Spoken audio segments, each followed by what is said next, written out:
Picture for a moment the sun beating down on the Forum Romanum. The air is thick with dust and the murmur of 100,000 voices.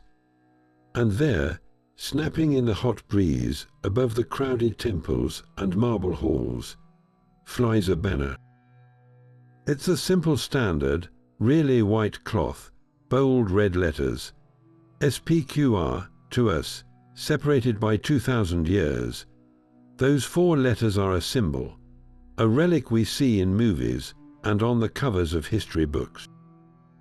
But to the people living in that moment, standing in the shadow of that very banner, it was so much more than a symbol. It was the air they breathed. It was the law that governed their lives, the promise of glory that drove their legions, and the absolute authority that could command a slave or condemn a citizen. What did these 4 letters truly mean to a Roman citizen, a soldier or a slave? This wasn't just a slogan. It was the very soul of an empire, and its story is more complex and mysterious than you might think. It's a story written not just in stone and Senate records, but in the hopes, fears, and blood of millions. It's a tale of how a simple acronym became one of the most powerful ideas ever forged. An idea that would build a world, and then, inevitably, begin to crack under its own immense weight. We often see ancient Rome as a monolith, a finished statue from a museum, but the truth is so much more dynamic.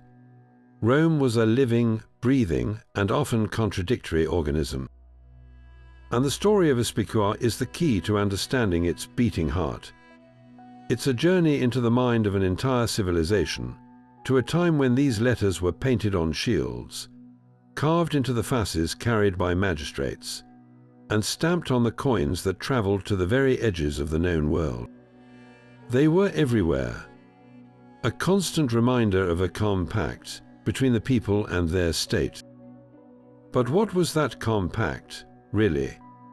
And how did the meaning of those 4 letters shift from a revolutionary ideal to a tool of imperial propaganda?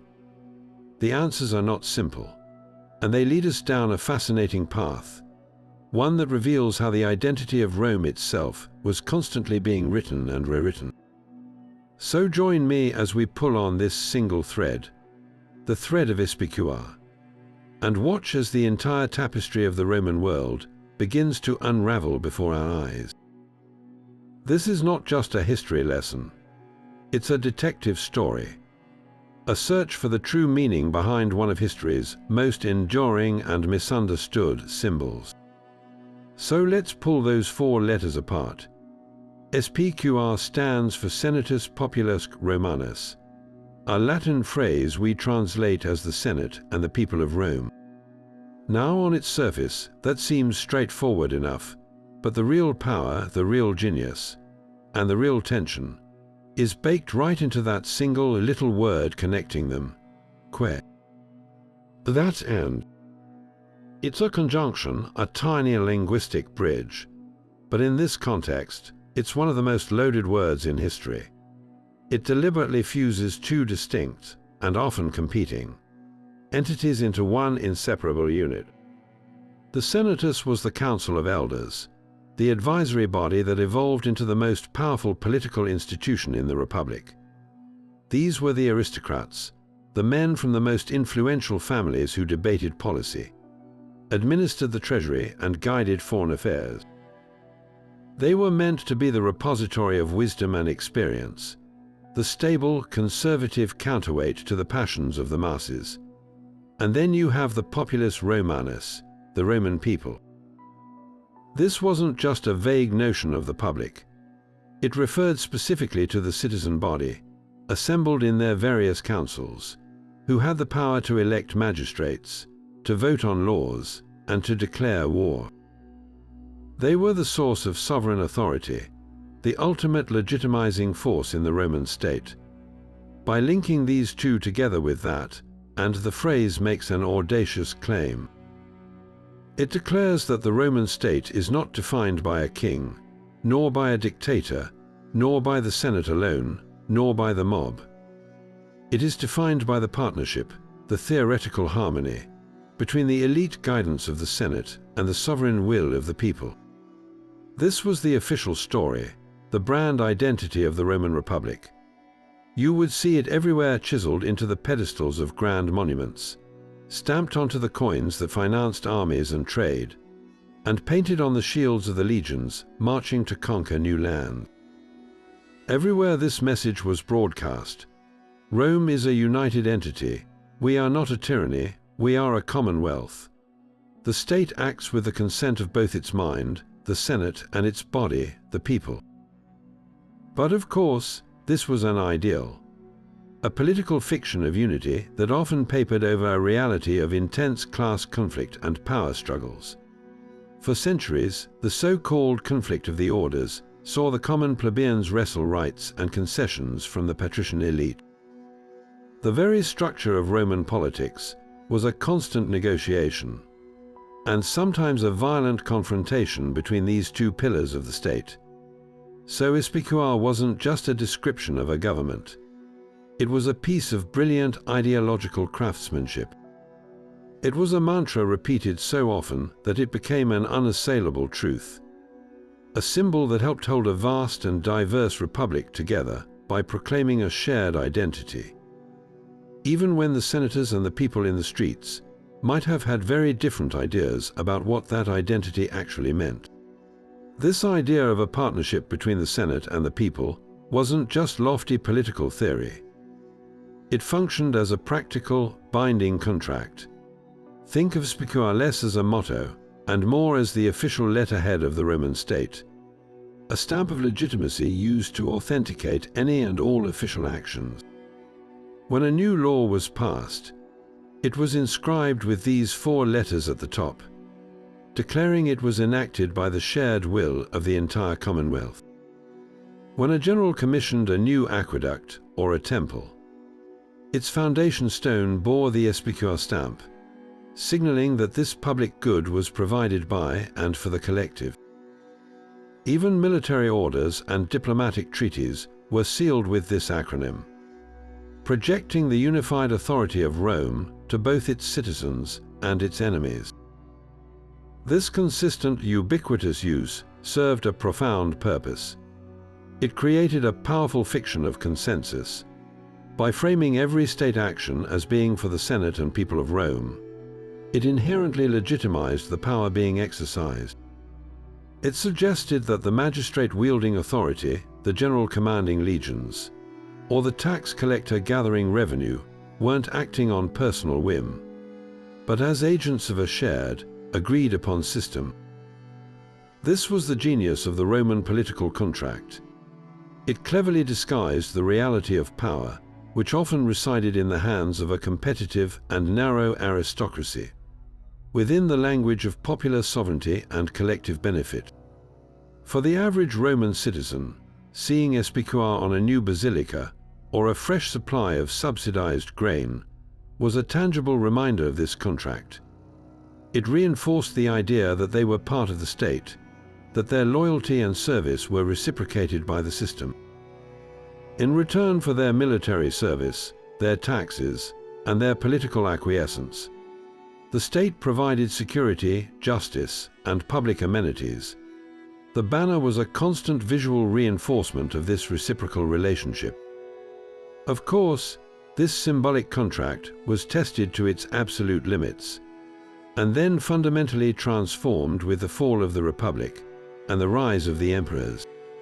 This is where the story becomes truly fascinating. How could an acronym that championed a shared government survive under a single, all-powerful ruler? The early emperors, starting with Augustus, were masters of political theater. They couldn't simply erase SPQR. It was too deeply woven into the fabric of Roman identity. Instead, they co-opted it. They absorbed its power while hollowing out its original republican meaning. The Senate still met, the people still technically held sovereignty, and SPQR continued to be stamped on everything. But now the ultimate authority, the final decision maker, was the emperor. He became the silent, unmentioned third party in the contract.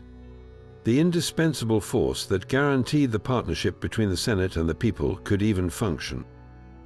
The contract was subtly rewritten. It now implied that for the good of the Senate and the people of Rome, a single leader was necessary to maintain peace and stability. The symbol remained, shining as brightly as ever on monuments and coins, but its soul had been altered. It transitioned from a statement of shared governance to a tool of imperial propaganda, a way for autocrats to cloak their power in the revered mantle of the old republic. This durability is a testament to the symbol's raw power. Even when the political reality it described was gone, its ability to command loyalty and signify legitimate authority was so potent that emperors for centuries felt compelled to use it, proving that the idea of Rome was in many ways more resilient than its institutions. Nowhere was the power of this symbol more immediate, more visceral than on the battlefield, carried before the advancing legions. To the Roman soldier, the SPQR standard was far more than a piece of decorated cloth or metal. It was the physical embodiment of everything he fought for. In the deafening chaos of a fight, the clash of swords, the screams of men and horses, the thick dust obscuring friend from foe, this standard was the one fixed point. It was the rallying point, the literal and figurative heart of the unit. Losing your standard to the enemy was the ultimate disgrace, a shame so profound that entire legions could be disbanded for such a failure. To stand your ground was to defend that standard, to advance was to follow it. But its meaning went even deeper than battlefield tactics. For a young recruit from the hills of Cisalpine Gaul, or a seasoned centurion from Hispania, that banner was a tangible link to a distant homeland. It represented the city of Rome itself, its 7 hills, its grand temples to Jupiter and Mars, its bustling forum, and the complex idea of the Senate and people he served. It was a constant reminder that he was not just a mercenary or a tribal warrior. He was a Roman soldier, an instrument of the state's will. This instilled a powerful dual sense of identity, immense pride in being part of this world-changing machine, and a heavy, unshakable sense of duty to the entity that sent him there. The standard symbolized the contract we discussed earlier, but in a much more personal, life-or-death context. In return for his oath, his service, and his willingness to die, Rome promised him not only pay and a share of plunder but also citizenship, land upon retirement, and a place in the grand, civilizing mission of the empire. Every time that banner was planted on a foreign hill or raised over a newly conquered town, it was a statement. It declared that this land, this victory, now belonged to the Senate and the people of Rome. The soldier was the agent of that expansion, and the standard was the proof of its achievement. It transformed abstract political ideals into concrete reality, mile by bloody mile. So when we see depictions of the Eagle Standard or the SPQR Banner leading a column of legionaries, we are witnessing the ultimate expression of Roman power, the fusion of ideological authority with raw military force, all focused into a single, unmissable point leading the charge. So we arrive at the most pivotal moment in our story, the great crossroads where the Roman Republic collapses and the imperial system is born. This transformation forces us to ask a profound question. When the very structure of the government was fundamentally altered, did the meaning of SPQR change as well? The answer is not a simple yes or no, but a resounding it was transformed. The acronym survived, but its soul was repurposed. In the late Republic, the phrase "the Senate and people of Rome" described a messy, often brutal, but very real political reality. Power was contested in the Senate House and the Forum. Ambitious generals like Marius, Sulla, Pompey, and Caesar leveraged their armies and popular support to bend the state to their will. But they still operated within, or at least paid lip service to the framework of the SPQR Compact. The symbol reflected a genuine, if deeply fractured, balance of power, But with the rise of Augustus, the first true emperor, that balance was shattered forever. After his victory at Actium in 31 BC, Augustus faced an immense challenge. He held ultimate power through his control of the army and the state treasury. But the Roman world was exhausted by a century of civil war. The memory of the Republic was still powerful, and the murder of his adoptive father, Julius Caesar, was a stark lesson in the dangers of appearing to be a king. He couldn't simply abolish the old system. He had to master it. His genius lay not in destroying the symbols of the Republic, but in subverting them. And SPQR was his greatest tool. Augustus and every emperor after him used the 4 letters more prolifically than ever before. You see it on his coins, on the grand monuments he built, and on the standards of the legions that were now loyal to him personally. But the meaning had shifted. It was no longer a description of a working partnership.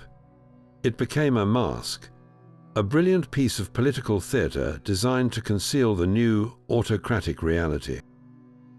The emperor positioned himself as the guardian of the Senate and people, the indispensable force that made their partnership possible. He became the silent, unspoken third term in the equation.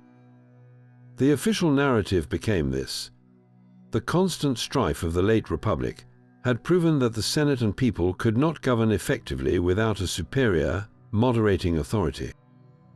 The emperor was that authority, the first citizen or princeps, who took on the burden of power to restore peace and tradition, all for the good of SPQR. He was in his own propaganda the savior of the Republic, not its destroyer. He returned power to the Senate and people, or so the official inscriptions claimed, while in practice he controlled all meaningful levers of the state: the military, foreign policy, and the public finances. The Senate continued to meet and debate, but its decisions were often pre-approved by the imperial household. The popular assemblies still voted, but their candidates were vetted, and their legislation suggested by the emperor. The forms of the Republic were meticulously preserved, even as its substance was hollowed out. This created a powerful cognitive dissonance that stabilized the empire for centuries. A Roman citizen could look around and see all the old republican institutions still functioning.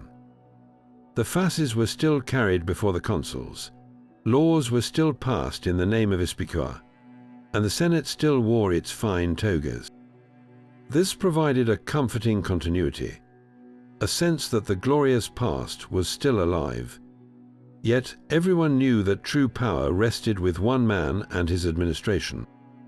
SPQR evolved from a statement of fact into a legitimizing slogan for autocracy. It allowed the emperors to claim that their rule was not a tyranny, but a necessary service to the ancient partnership. They weren't kings, they were the ultimate public servants, working on behalf of the Senate and the Roman people. This delicate balancing act required constant maintenance. Some emperors, like the mad Caligula or the paranoid Nero, failed at it spectacularly, tearing away the mask and revealing the raw power beneath, which often led to their downfall. The better emperors, like Trajan or Hadrian, wore the mask perfectly, showing public deference to the Senate and using the language of SPQR to frame their vast building projects and military conquests as being for the greater glory of the Commonwealth. The symbol became so deeply associated with Roman state authority itself that long after the Western Roman Empire fell, the concept lived on. Medieval and Renaissance cities, most notably Rome itself, revived the acronym to hearken back to that ancient legitimacy, a testament to the enduring power of those 4 letters, even when their original republican heart had ceased to beat centuries before. To truly grasp the pervasiveness of SPQR, you have to look beyond the history books and step into the daily reality of a Roman citizen, because this acronym wasn't confined to grand political speeches or military standards. It was woven into the very fabric of everyday life. The most common encounter an ordinary person would have with the symbol was through the currency they used. Every time a Roman soldier bought a cup of wine, a merchant paid a tariff, or a housewife purchased bread, they held a small metal disc stamped with SPQR. Coins were the mass media of the ancient world, and the Roman state used them with masterful precision. The message wasn't just on the coin, it was the coin. The very legitimacy of the currency, its value and its trustworthiness, was guaranteed by those 4 letters. They transformed a piece of silver or bronze from mere metal into an official instrument of the Roman state, a tangible piece of the contract between the citizen and the government that minted it. As these coins traveled from the bustling docks of Ostia to the frontier outposts along the Rhine, from the lavish villas of Campania to the trading posts of North Africa, they carried the idea of Rome with them. A Celtic chieftain hoarding Roman denarii wasn't just accumulating wealth. He was inadvertently storing little pieces of Roman political propaganda, each one whispering the unassailable authority of the Senate and people of Rome. This was branding on an imperial scale, a constant, subtle reinforcement that reached every level of society, from the richest senator to the poorest laborer. But the visual campaign didn't stop with pocket change. If you were to walk through the heart of any Roman city, you would be surrounded by SPQR. Look up at the Grand Arch, celebrating an emperor's triumph, and there it was, carved deeply into the marble for all to see, framing the military victory as an achievement of the entire Commonwealth. The aqueduct that brought fresh water to the public fountains, a monumental feat of engineering that was the lifeblood of the city, often had its sturdy piers inscribed with the acronym. This was a powerful statement. The water you drink, the public health you enjoy, is a direct gift from the state.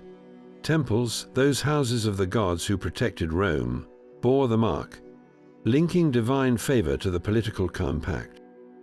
Even the simple milestones along the vast, sprawling network of Roman roads declared the distance to the city and featured SPQR, reminding every traveler, merchant, and soldier that the very path they walked was built and maintained by the authority of the Senate and people. This created an inescapable visual landscape. There was no need for a citizen to read a political treatise to understand where power resided. The evidence was everywhere, etched in stone and stamped on metal. It was on the way to the market, at the public baths, and in the forum. This constant, silent repetition served a profound psychological purpose. It normalized the power of the state, making it seem as eternal and unmovable as the stone monuments it was carved upon. It fostered a sense of shared identity and belonging, a feeling of being part of something vast and organized. Whether you were a citizen in Rome gazing up at the massive Basilica Julia, or a provincial in a newly founded colony seeing the acronym on the local courthouse, the message was the same. You are in the Roman world, and this system, embodied by SPQR, is the foundation of your civilization, your security, and your daily life. It was a masterclass in soft power, making the authority of the state feel less like an imposition and more like a natural, beneficial, and permanent feature of the world. Yet for all its official prominence, for all its carving into the stone of every public monument, we have to confront a central, almost haunting question about the P in that famous acronym. Just how much of that power, so proudly attributed to the Populusque Romanus, actually trickled down to the common man and woman on the streets of Rome? The symbol promised a partnership, but the day-to-day reality for the vast majority of citizens was a life far removed from the corridors of senatorial power. This is the great contradiction at the heart of SPQR, a breathtaking gap between the soaring, inclusive ideal and the gritty, exclusive truth of who really ruled. To understand this, we need to look at the instruments of popular power that did exist. The most significant was the plebeian assembly, the Concilium Plebis. This was the council for the common citizens, the plebeians, and it was led by officials known as the tribunes of the plebs. The tribunes were, in theory, the people's ultimate protectors. They held a power called intercessio, the right to veto any action of a magistrate, any decree of the Senate, even another tribune, if they believed it harmed the interests of the plebeians. They were personally sacrosanct, meaning their persons were legally inviolable. Anyone who laid a hand on a tribune was declared an outlaw who could be killed without trial. This was a radical, powerful check on the authority of the aristocratic patricians, born from centuries of social struggle known as the conflict of the orders. Furthermore, the resolutions passed by the plebeian assembly, called plebiscita, eventually gained the full force of law, binding on all Romans, patricians included. On the surface, this looks like a robust system of popular sovereignty. The people had their own assembly, their own powerful representatives, who could bring the entire machinery of government to a grinding halt in their defense. This is the machinery that makes the P in SPQR seem legitimate. But the devil, as always, is in the details, and the political reality was far more constrained. First, consider the structure of the other major assembly, the Comitia Centuriata, which elected the highest magistrates and voted on war and peace. It was organized not by tribe or by simple head count, but by wealth and military class. The richest citizens, who could afford the best armor and weapons, were placed in the first, most powerful voting blocks. Because voting was done by group, and these wealthy groups were far fewer in number, they could often reach a majority and decide an outcome before the poorer, more numerous centuries even had a chance to cast their votes. This system was openly and unapologetically designed to ensure that the wealthy, landed aristocrats held the decisive influence. It was democracy, but a democracy heavily weighted in favor of the elite. Then there was the sheer, crushing weight of economic inequality. For the average Roman, life was a precarious struggle. Many were small-scale farmers, artisans, or laborers living in the vast, sprawling insulae, the cramped apartment blocks of the city. Their daily concern was putting food on the table, not deliberating on foreign policy in the forum. While they technically had the right to vote, participating in the assemblies required being present in Rome, which meant taking a day off from back-breaking work, a luxury many could not afford. Political power, therefore, naturally flowed to those with the leisure time and the financial resources to engage in public life, the senators and the wealthy equestrians. Their votes were not just counted more heavily by the system. Their voices were simply louder and more consistently present. The tribunate, that great bastion of popular power, also had its limitations. While a tribune could veto a senatorial decree, he couldn't actually force the Senate to pass a law it opposed. His power was largely negative, a power to stop things rather than to create them. And over time, the office itself was often co-opted by ambitious aristocrats. For a young noble on the make, becoming a tribune was a standard rung on the political ladder, the cursus honorum. He might champion a popular cause to build his own reputation and client base, but his ultimate loyalty often remained with his own class. The most famous tribunes, the Gracchi brothers, sought genuine, radical land reform to help the impoverished plebeians, and both were murdered for their efforts by senators who saw their actions as a threat to the established order. Their stories serve as a grim reminder of the limits of popular power when it truly challenged the elite. So, what was the true function of the P in SPQR? It was less a description of actual power sharing, and more a brilliant piece of political theater. By formally acknowledging the people as a partner in the state, the Roman system gave the masses a psychological stake in its survival. It provided a safety valve for social tension. When times were hard, the people could appeal to their tribunes and feel that they had a voice, however faint. They could look at the SPQR stamped on their coins and feel a sense of belonging, a sense of Roman identity that transcended their poverty. This symbolic inclusion was a powerful tool for social control. It convinced the common citizen that the state was, at least in part, theirs, making them more likely to obey its laws, pay its taxes, and fight in its legions. The reality was that the Roman Republic, and later the Empire, was an oligarchy with democratic decorations. True power, the kind that decided wars, allocated provinces, and controlled the vast wealth of the empire, remained firmly in the hands of a small, intermarried network of elite families. The genius of SPQR was that it managed to celebrate the populace loudly and publicly, even as the real levers of power were pulled in the private houses on the Palatine Hill.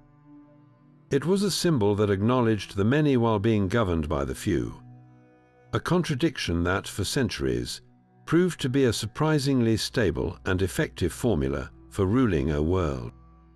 While the symbol SPQR presented a united front, the reality within the Roman government was a constant, often brutal, tug of war for influence, and the Senatus was the ultimate arena for this struggle. To understand the immense power the Senate wielded, you have to see it not just as a political body, but as the collective consciousness of the Roman aristocracy. Its members weren't merely politicians.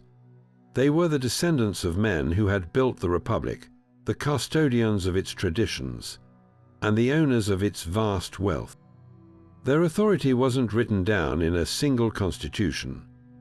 It was based on something called auctoritas, a concept far more nuanced than simple power. Auctoritas was a profound, almost intangible form of influence born from prestige, seniority, and a reputation for wisdom. When the Senate issued a decree, a senatus consultum, it carried the weight of centuries of collective experience. It was the advisory opinion that magistrates were expected to follow, the moral and political compass of the state. This body controlled the state finances, directed foreign policy, and assigned military commands and provincial governorships. To be a senator was to stand at the very pinnacle of Roman society, with your family's name and honor on the line with every decision made within the hallowed walls of the Curia. It was a fiercely competitive environment, a world where political alliances were forged through marriage and immense financial loans, and where a single eloquent speech could make or break a career. The goal for every ambitious senator was to achieve prestige for himself and his lineage, to climb the ladder of offices known as the cursus honorum, and to earn a place in the annals of Rome. This intense competition for glory, or gloria, was the engine that drove Roman expansion, but it was also the source of its greatest internal crises. For generations, this system of aristocratic competition functioned, albeit with significant tension. The Senate, as an institution, acted as a stabilizing force, a council of elders that provided continuity and direction through the annual change of magistrates. It was this that provided the strategic patience for the long, grinding wars against Carthage, and the diplomatic savvy to manage a complex web of Italian allies. Its collective wisdom, its auctoritas, was a real source of strength, but this stability was always precarious, resting on an unspoken agreement among the elite to play by the traditional rules of the game. This fragile balance was shattered in the late 2nd century BC by two brothers, Tiberius and Gaius Gracchus, who weaponized the power of the people, against the entrenched authority of the S. The Gracchi were not outsiders. They were scions of one of the most prestigious families in Rome. Yet they used their platform as tribunes of the plebs to challenge the Senate's control directly. Tiberius, around 133 BC, proposed a land reform bill that sought to redistribute public land, which was largely monopolized by the senatorial elite, to landless Roman citizens. He bypassed the Senate entirely, taking his bill directly to the plebeian assembly. This was a radical departure from tradition. The Senate was meant to be consulted on such major matters. In doing this, Tiberius wasn't just proposing a policy. He was challenging the very foundation of the Senate's auctoritas. He asserted that the sovereign will of the people, expressed through their assembly, could overrule the advisory authority of the Senate. The Senate's response was a ruthless display of realpolitik. When Tiberius sought re-election as tribune, another break with tradition, a mob of senators and their clients, led by the Pontifex Maximus himself, clubbed him and hundreds of his followers to death and threw their bodies into the Tiber. This was a watershed moment. It was the first time political violence on this scale had been used to resolve a domestic political dispute within the city. The message was chillingly clear. The Senate would defend its privileged position and its interpretation of the mos maiorum, the ways of the ancestors, by any means necessary. A decade later, his brother Gaius met a similar fate, further cementing this new, violent precedent. The Gracchi had exposed the fatal flaw in the SPQR Compact. The theoretical partnership could not withstand a direct clash of interests. The S would not willingly share its substantive power, and when challenged, it was prepared to shed blood to preserve it. This set a dangerous template for the next century, a period defined by aspiring generals who realized that true power no longer resided solely in the Senate House, but in the loyalty of the legions. The rise of men like Gaius Marius, who reformed the army to recruit from the poorest citizens, creating a professional force loyal more to its commander than to the abstract idea of the Republic, fundamentally altered the balance of power. The Senate now had to contend with military giants, who could back their political demands with armed force. The conflict between the populist Marius and the optimate Sulla exploded into outright civil war. Sulla's march on Rome itself was an unimaginable atrocity to traditional Roman thinking, a Roman army attacking the sacred city. Upon victory, Sulla proscribed his enemies, posting lists of names in the Forum. Those named could be killed on sight, with their property confiscated. He used this terror to purge the state of his opponents, and to force through a series of reforms designed to strengthen the Senate's control and strip power from the tribunes. But this was a Pyrrhic victory for the S. Sulla had demonstrated that the Senate's authority could only be restored at the point of a sword, and he voluntarily retired, hoping the traditional system would hold. It did not. The genie was out of the bottle. The final century of the Republic was a slow-motion collapse, a series of escalating crises featuring figures like Pompey, Crassus, and ultimately Julius Caesar.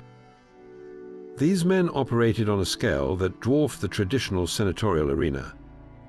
They commanded armies for years in vast, lucrative provinces, amassing fortunes and personal loyalties that made them powers independent of the Senate. The Senate, fractured by factionalism and fear, vacillated between trying to control these powerful individuals and attempting to destroy them. The Catilinarian conspiracy saw the Senate, led by Cicero, execute Roman citizens without a trial in a desperate bid to preserve the state.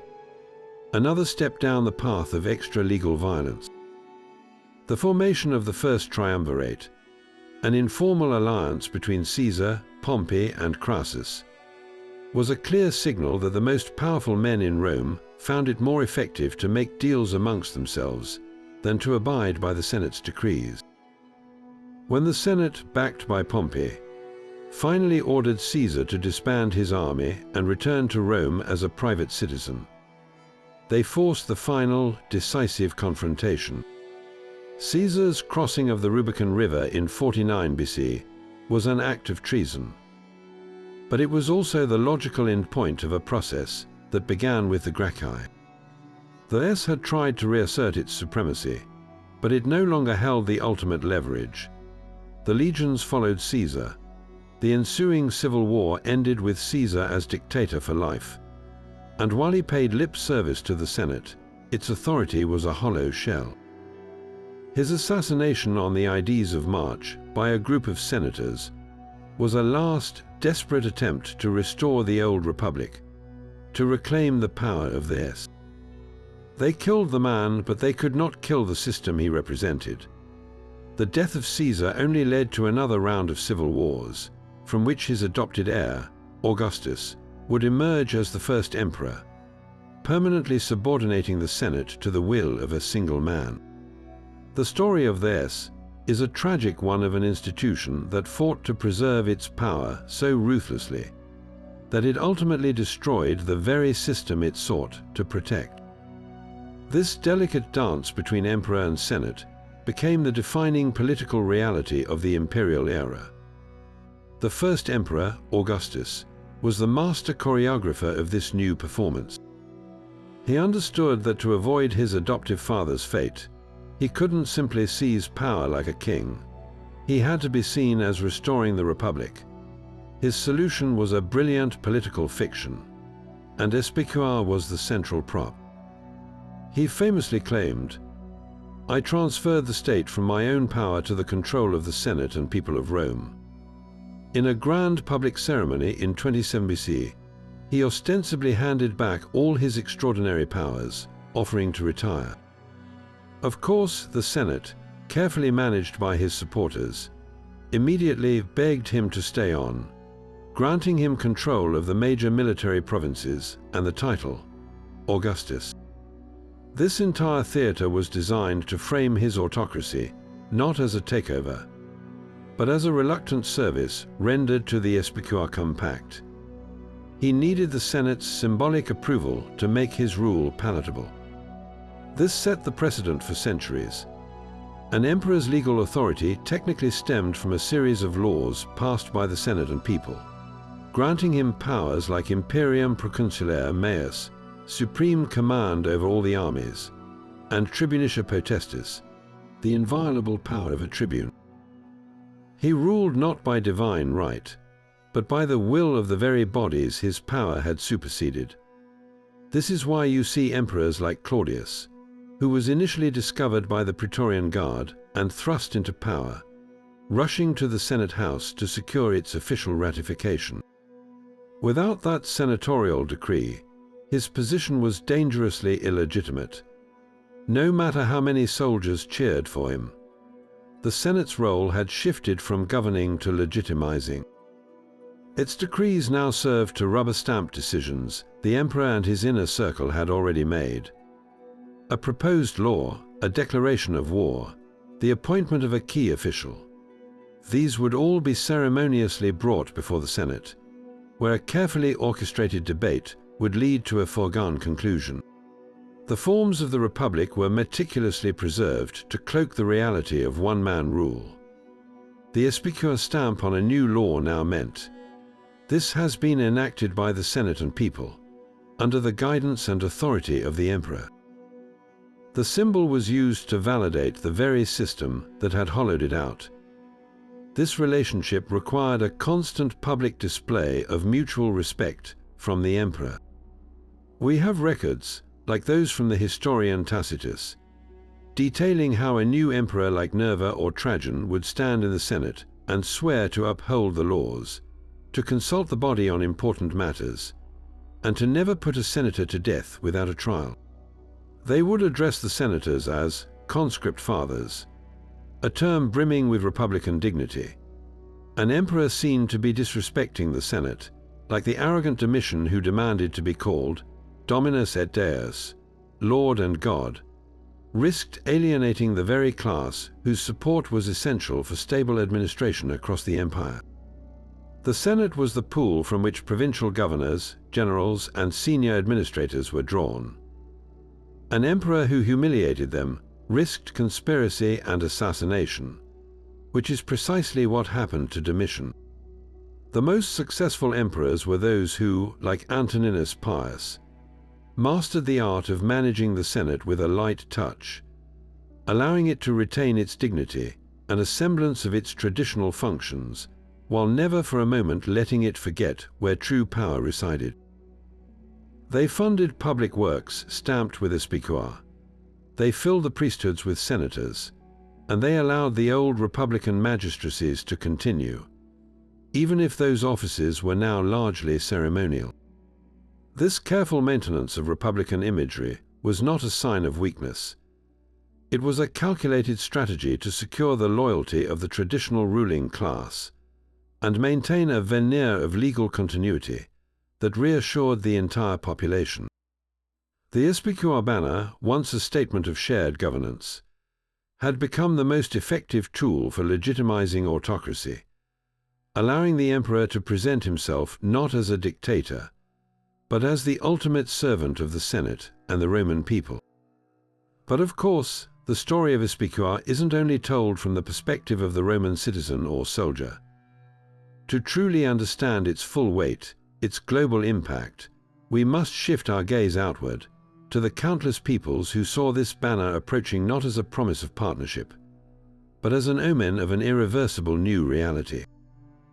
For the tribes of Gaul, the kingdoms of the Hellenistic East, and the fiercely independent clans of Britannia, the SPQR standard represented something far more ambiguous and often terrifying. Its arrival signaled the end of their world as they knew it, and its meaning fractured into two starkly different interpretations, depending on where you stood in the new imperial hierarchy. For the local elites in a pacified province, particularly in the more urbanized East, the Roman eagle and its accompanying acronym could indeed represent stability and opportunity. After generations of chaotic warfare between rival Hellenistic kings, the arrival of Rome brought the Pax Romana, the Roman peace. This wasn't a gentle peace, of course. It was a peace enforced by the relentless discipline of the legions. But for a merchant in Ephesus or a city councillor in Corinth, that peace translated into tangible benefits. Pirates were swept from the seas, bandits were cleared from the roads, and a single universal law code began to replace a tangled web of local traditions. The SPQR stamp on a governor's edict guaranteed that contracts would be honored, that property rights would be defended, and that trade could flow from Spain to Syria with a newfound security. For these collaborators with the new order, the symbol became associated with civilization itself, with straight, paved roads, soaring aqueducts, grand amphitheaters, and a place within a vast, interconnected economic network. They could adopt Roman dress, send their sons to Roman schools, and even strive for Roman citizenship, seeing the empire not as an oppressor, but as a ladder to a better, more sophisticated life. The symbol SPQR, in this light, was the brand of a global superpower that offered a share of its prosperity in exchange for loyalty and assimilation. Yet, for the vast majority of the conquered, the subsistence farmers, the pastoralists, the warriors of fallen kingdoms, this same symbol represented something entirely different: brutal subjugation and the crushing weight of an alien power. Imagine a Celtic tribesman in Britannia, watching from the tree line as a column of legionaries marches into his ancestral lands. The SPQR standard at its head is not a banner of law and order. It is a declaration of dispossession. It means his sacred groves will be cut down. His people will be forced off their best farmland to make way for Roman veterans. And his chieftain's authority will be replaced by the cold, impersonal decrees of a distant governor. The Roman peace was built on a foundation of overwhelming military force and a meticulous system of exploitation. The most immediate and bitterly resented tool of this control was taxation. Roman tax collectors, the publicani, were infamous for their ruthlessness. They demanded payment not in kind, but in precious coin, forcing subsistence farmers into a monetary economy they barely understood and often driving them into debt and dependency. The SPQR stamped on a tax demand was a stark reminder that a portion of everything they grew, everything they owned, was now being siphoned off to enrich a faraway city they would never see. This economic pressure was often accompanied by cultural suppression. While the Romans were famously pragmatic in absorbing foreign gods, they were utterly intolerant of any cultural or political practices that challenged their authority. The Druids of Gaul and Britannia, for instance, were systematically targeted and massacred because their spiritual leadership posed a direct threat to Roman control. Local languages and traditions were often marginalized in favor of Latin and Roman customs. The SPQR banner, flying over a newly built Roman forum where a native village once stood, was a physical manifestation of this cultural erasure. It was a symbol of a forced identity, a constant humiliating reminder that their own gods, their own leaders, and their own way of life were now subordinate to the will of the Senate and people of Rome. This dual legacy is what gives the symbol its dark complexity. It was simultaneously a beacon of civilization and a standard of conquest, a promise of order and a tool of oppression. The very roads and aqueducts that we still admire today as marvels of engineering were often built with slave labor and financed by the plunder of conquered lands. The peace and stability that allowed philosophy and trade to flourish were maintained by the crucifixion of rebels and the enslavement of entire populations. The grandeur of Rome was financially underwritten by the suffering of the provinces. This is the uncomfortable truth that sits alongside the glory. The same four letters that inspired civic pride in a Roman citizen could provoke a simmering hatred in a subjugated peasant. The legacy of SPQR is not monolithic. It is a fractured mirror, reflecting back either a golden age of law and infrastructure or a long night of foreign domination, depending entirely on which side of the spear you were born on. This obsession with the SPQR banner, this deep, almost religious reverence for what it represented, was put to the ultimate test in the deep, dark forests of Germania. It's a story that moves from the grand political stage of the Senate to the muddy, blood-soaked ground of a military catastrophe. A disaster that shook the Roman world to its core and revealed just how deeply the symbolism of the standard was felt in the Roman psyche. The year was 9C.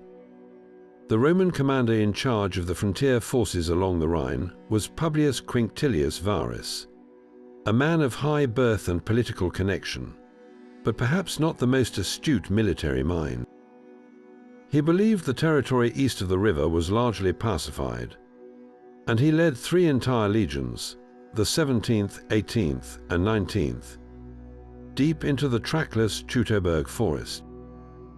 What Varus didn't know was that his trusted Germanic advisor, a chieftain named Arminius, was leading him into a meticulously planned ambush. Arminius had united several fractious tribes, and as the long Roman column, stretched thin and bogged down by its own baggage train, entered the dense woods and marshy terrain, the trap was sprung.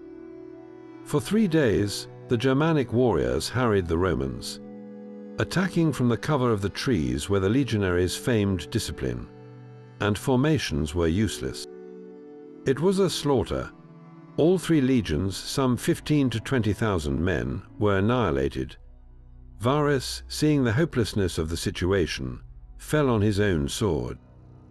But the physical loss of life, as staggering as it was only part of the horror for Rome.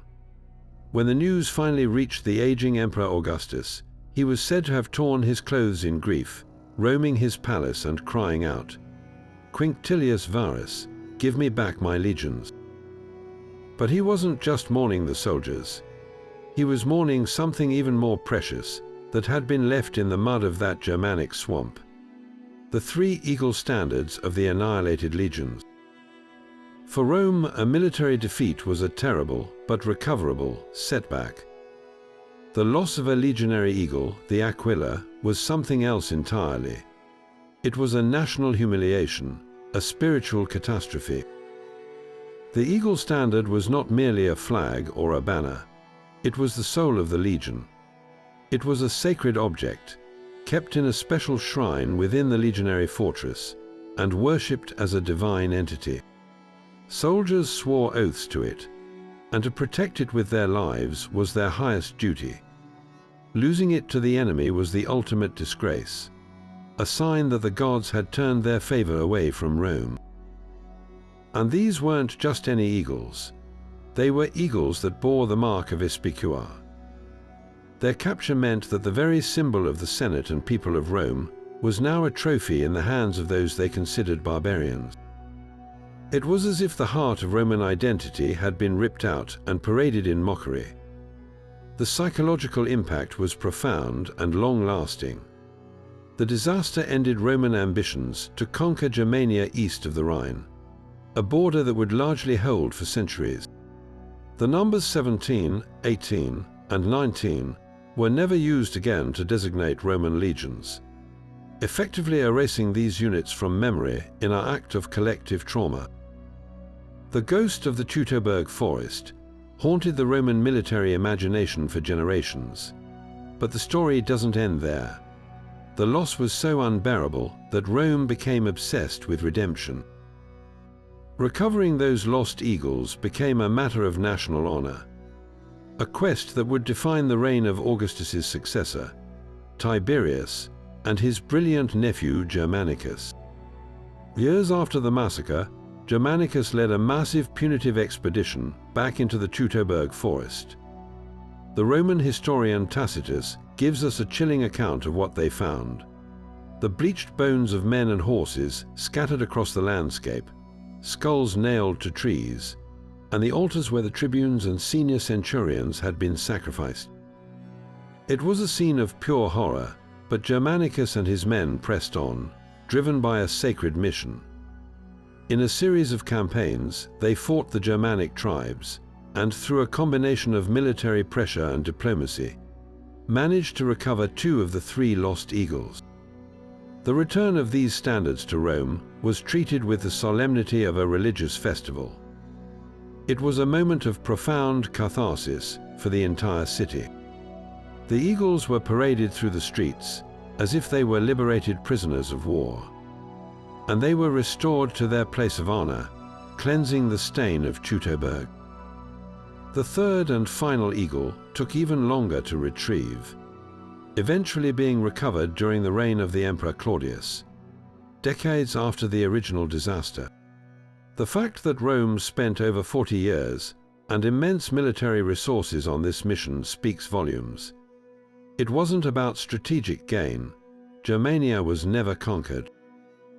It was about reclaiming a piece of the Roman soul.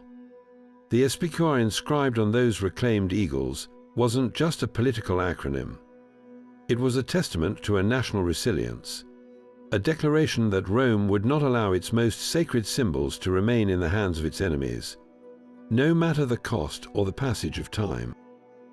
The loss of the standards was a humiliation that cut to the very core of Roman identity, and their recovery was a restorative act that reaffirmed the power of the idea they represented.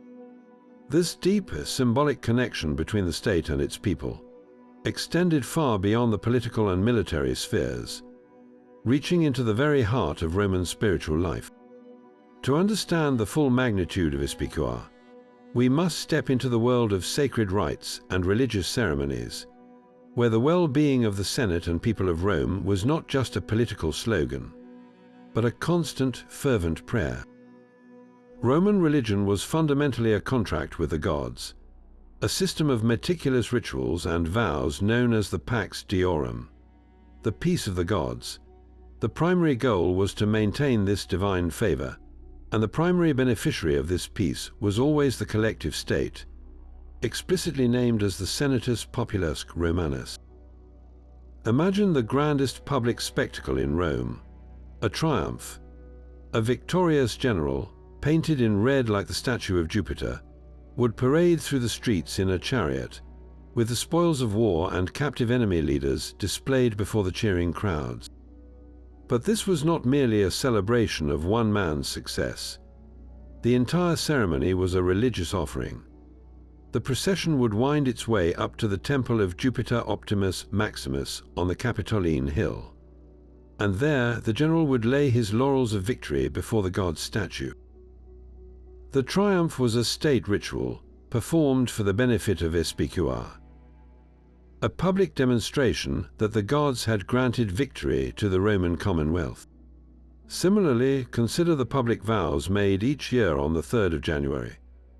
The incoming consuls, the chief magistrates of the Republic, would ascend the Capitoline and solemnly swear to Jupiter, asking for the safety and prosperity of the Senatus Populusque Romanus for the coming year. They weren't praying for their own personal success, but for the success of the entire political entity they represented. This practice embedded the acronym into the cycle of the Roman year, marking the renewal of the state's contract with the divine. The connection was made physical in the act of sacrifice. Before any major state undertaking, be it the declaration of war, the founding of a new colony, or the dedication of a temple, the presiding magistrate would perform a sacrifice, examining the entrails of a sacred animal, like a sheep or a bull, for signs of divine approval. The prayer spoken over the animal was always framed as a plea for the fortune and success of the Senate and people of Rome. A favorable omen meant the gods sanctioned the state's action. An unfavorable one could bring all proceedings to a halt. This made religion a powerful political tool, as a hostile priest or politician could claim the gods were displeased, effectively vetoing a rival's initiative in the name of protecting SPQR. The official state cults, managed by powerful priesthoods like the pontiffs and the augurs, were entirely dedicated to this principle. The Vestal Virgins, for instance, tended the sacred fire of Vesta in her circular temple in the Forum. This fire represented the eternal heart and hearth of the city of Rome itself. Its continuous flame was a direct reflection of the health and stability of the state.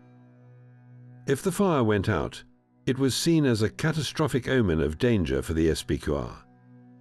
The rituals performed by these priestesses were not for personal enlightenment. They were a vital public service, a magical and religious maintenance contract on the very soul of the Roman people.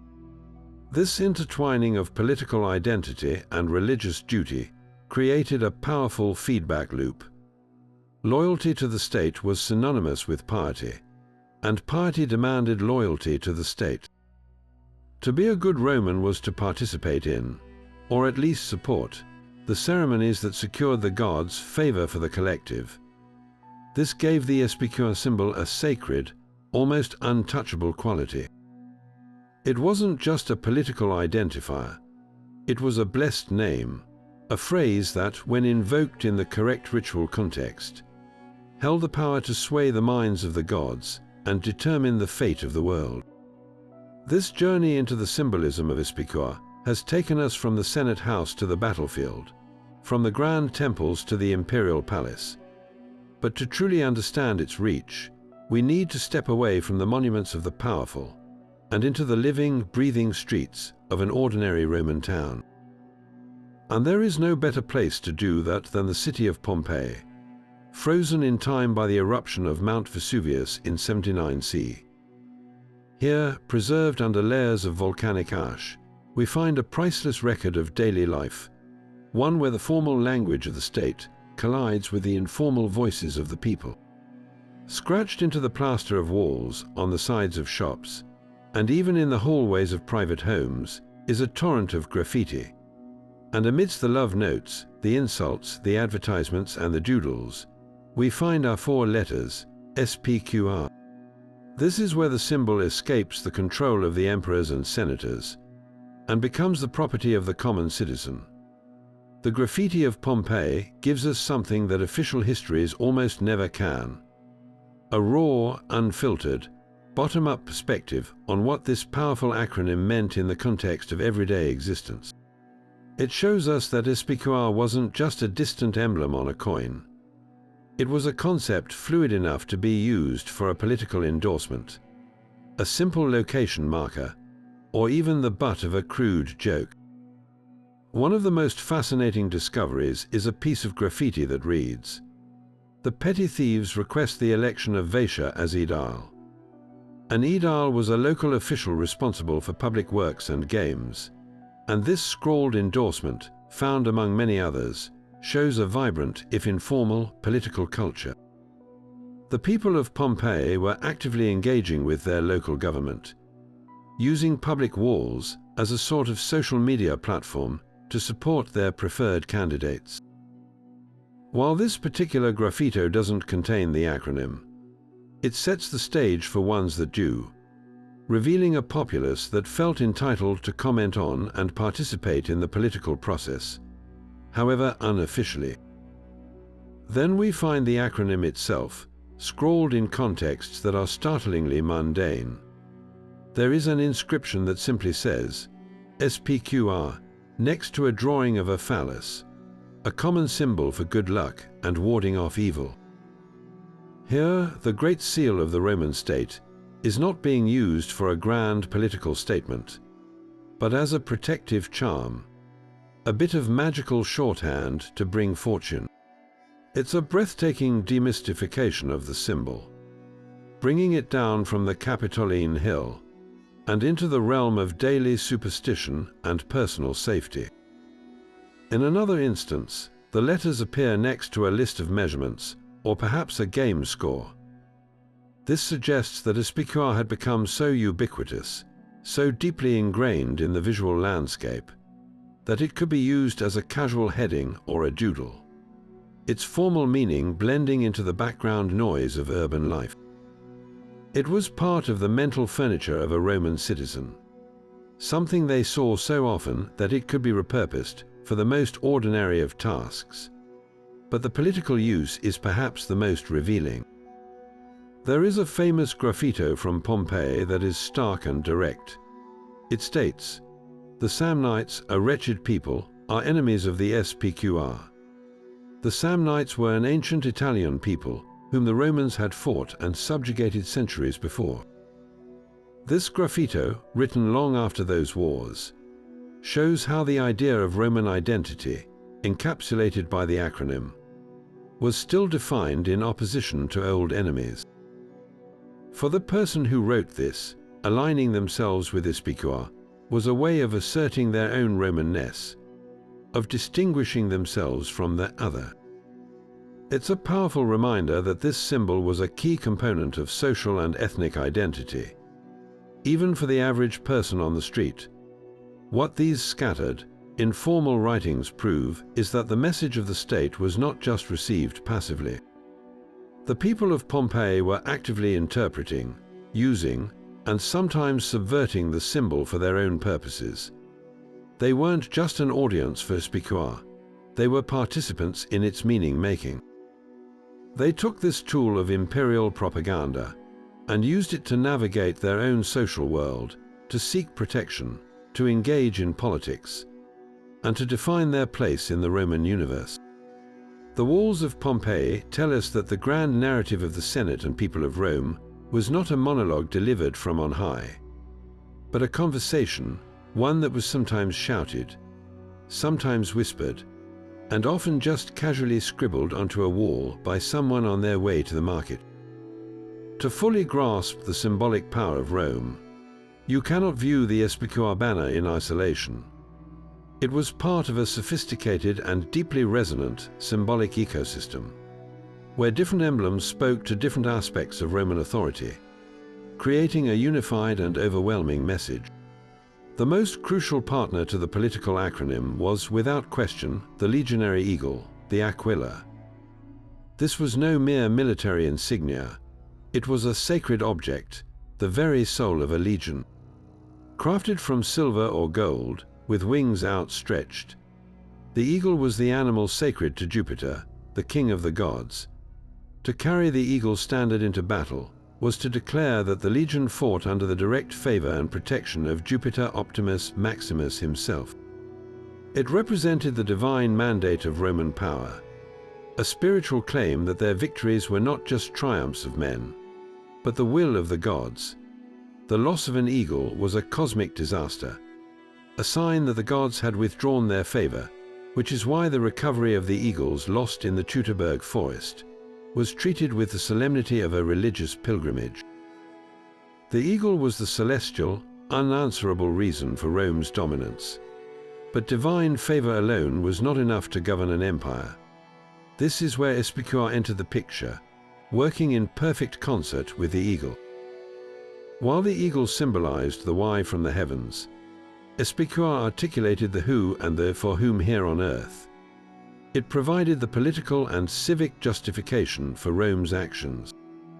A Roman general leading his legions into a new territory was not a warlord on a personal quest for plunder. He was a magistrate of the Republic, or later a commander of the emperor, acting as an agent of the Senate and the Roman people. The SPQR stamped on his orders, inscribed on the bases of the forts his men built, and carried on banners alongside the eagles, legitimized the entire campaign. It framed conquest not as aggression, but as state policy, undertaken for the security and benefit of the Roman Commonwealth. The enemy wasn't just fighting our army, they were confronting the sovereign will of an entire civilization. A will expressed through that simple, powerful acronym. This partnership was visually reinforced every time the legions moved. At the head of a marching column, you would see both symbols, the gleaming eagle high on its pole, a beacon of divine destiny, and the SPQR standard, a reminder of the earthly institution that directed that destiny. In a fortified camp, the eagle was kept in its own sacred shrine, the edicula, at the very center, while the commander's tent, the praetorium, would be marked with the SPQR banner, representing the seat of political and military authority. They were two sides of the same coin. The eagle commanded the religious devotion and fanatical loyalty of the soldiers, binding them to a cause greater than any single commander. SPQR, in turn, gave that cause a concrete political form, connecting the soldiers' sacrifice directly to the city of Rome, its institutions, and its people. A soldier defended the eagle to uphold the honor of Jupiter and his legion.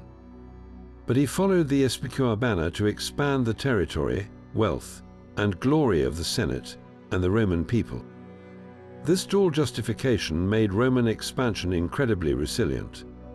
A defeat could be rationalized as a temporary lapse in divine favor or a failure of a specific general.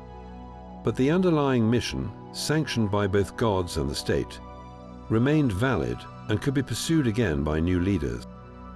The symbolic ecosystem of eagle and acronym created a self-reinforcing loop of legitimacy that was nearly unassailable, convincing Roman citizens and soldiers alike that their empire was not just powerful, but preordained and righteous.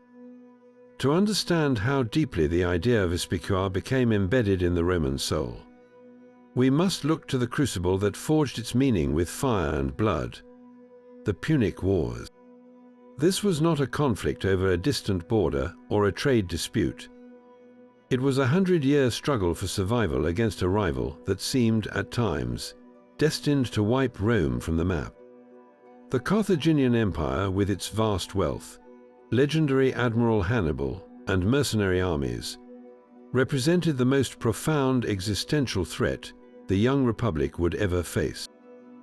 And it was in this prolonged, desperate fight for existence that the abstract concept of the Senate and people of Rome transformed from a political motto into a visceral battle cry, a unifying force that welded the disparate classes of Roman society together against a common, terrifying foe. Before the wars, Roman identity was still somewhat provincial, focused on local rivalries in Italy and the internal tug of war between patricians and plebeians. The conflict of the orders, the struggle for rights between the aristocracy and the common people, was the dominant political reality. But the arrival of Hannibal's army, elephants and all, marching through the Alps and onto Italian soil, changed everything. The external threat was so immense, so immediate, that it momentarily silenced the internal strife, The old class grievances didn't disappear, but they were subsumed by a greater, more urgent purpose: the survival of the res publica, the Commonwealth itself. In this atmosphere of total war, the SPQR Compact was tested and proven. The phrase took on a desperate, practical meaning. It was no longer just an ideal to be debated in the forum. It was a reality being enacted on the battlefield and in the treasury. The Senate, for its part, had to demonstrate strategic wisdom and resilience under unimaginable pressure. After the catastrophic defeat at the Battle of Cannae in 216 BC, where a consular army was effectively annihilated, and Rome lost perhaps 1 in 5 of its adult male citizens in a single afternoon, the Senate's reaction was not panic, but a grim, steely determination. They refused to ransom the Roman prisoners taken by Hannibal. A heartbreaking but calculated decision meant to deny the enemy funds and to signal that Rome would not negotiate from a position of weakness. They raised new legions, scraping together every available man and boy. And they managed the state's finances with a relentless focus on funding the war effort, year after grueling year. This demonstrated leadership gave substance to the S in the acronym. The Senate was proving itself to be the steadfast mind of the Republic in its darkest hour. Simultaneously, the Roman people, was called upon to make sacrifices that are almost incomprehensible to us today. The entire citizen body became a nation in arms.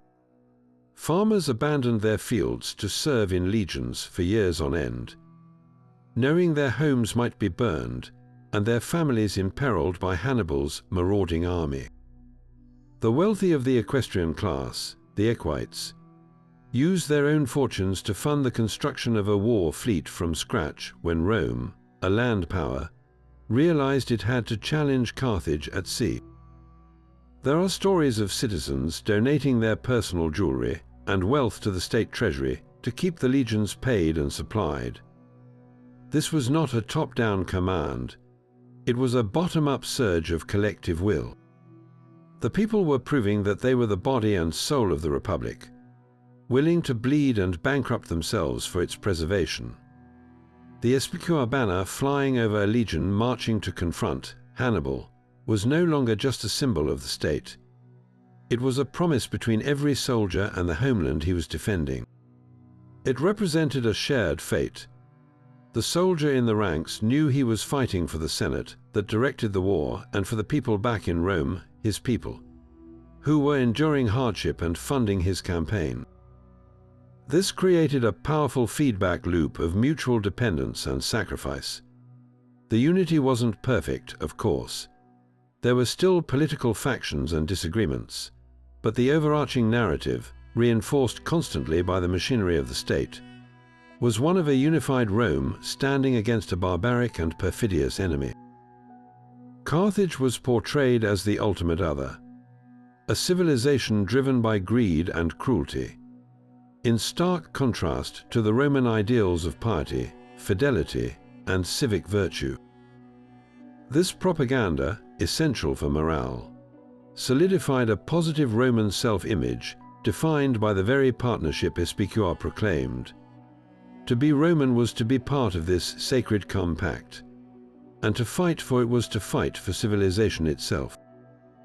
The ultimate victory over Carthage, culminating in the total destruction of the city in 146 BC, must have felt like a divine validation of this entire system.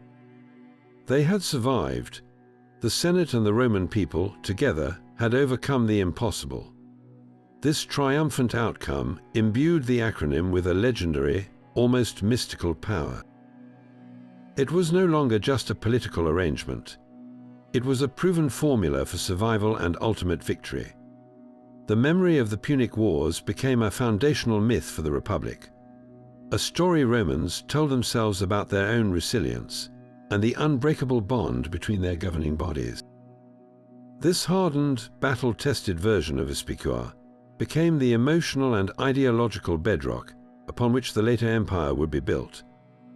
a timeless reminder of what Rome could achieve when its Senate and its people truly acted as one.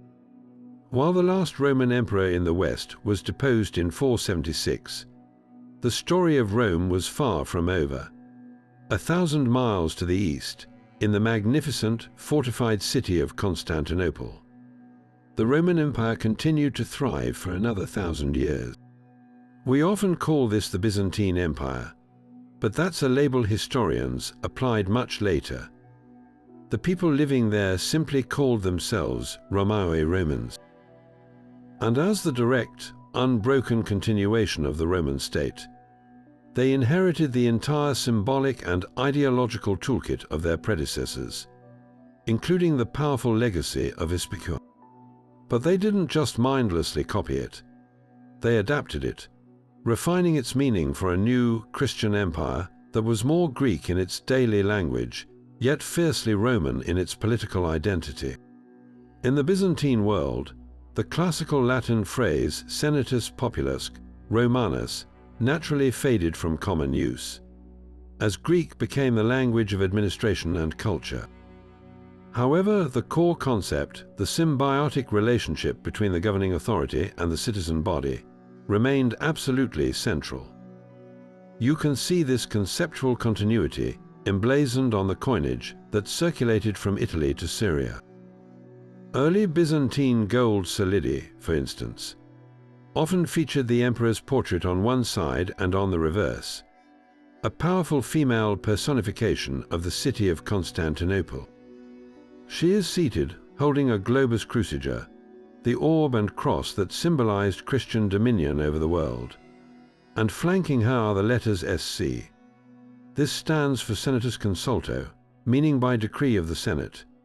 It's a direct, powerful echo of the old Republican formula, asserting that even the emperor's currency was minted with the formal approval of the Senate, preserving that veneer of legitimacy and partnership. The Senate of Constantinople may not have wielded the same independent power as its ancient counterpart, but its symbolic role in validating the ruler's authority was meticulously maintained. This wasn't empty nostalgia. It was a conscious political strategy to root the Byzantine state in the timeless authority of Rome. The Byzantine emperors saw themselves as the inheritors of Augustus and Trajan, and they used every tool at their disposal, including architecture and public ceremony, to broadcast this message. The most spectacular example is the great imperial palace complex in Constantinople. While little of it remains today, contemporary descriptions paint a picture of breathtaking grandeur designed to overwhelm visitors with the majesty of Rome. In the great reception hall, the Chrysotraklinos, the emperor would sit on a mechanical throne that could magically rise to the ceiling, surrounded by golden lions that roared and mechanical birds that sang.